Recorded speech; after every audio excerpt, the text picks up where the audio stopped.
It's no secret hospitals and healthcare in general are famous for their drama. I used to think it was just a stereotype, but when I started placement and then my job I realized it is indeed true. Story 1. One of our former docs was arrested for a dark net plan to kidnap and torture his current wife and a colleague.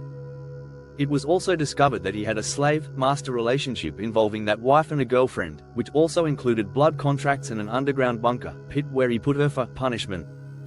It's been quite the show. Story 2. I worked in informatics at my old hospital for a few years.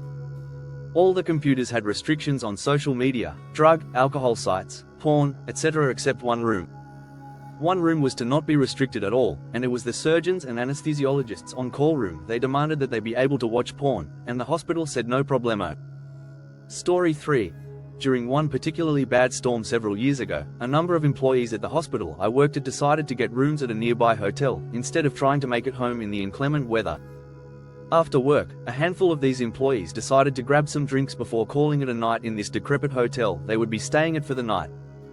One drink led to several drinks, which led to grabbing some drinks for a hotel after party.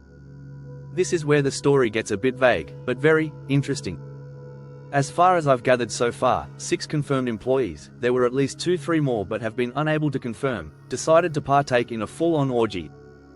Guys on girls, guys on guys, girls on girls, things got weird. You would think that's where the story ends, but it gets better. One of the girls that was at said orgy ended up getting pregnant.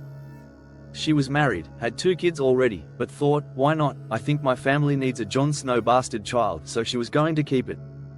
The problem, other than her non-compliant husband and fractured family, was she didn't know who the father was, because it was an orgy.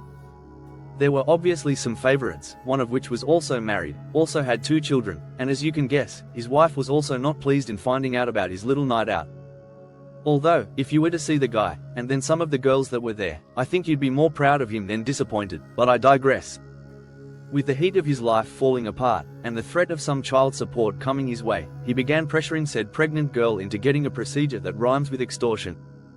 He ended up getting fired for harassing pregnant girl ended up getting the procedure, and a few families were broken up.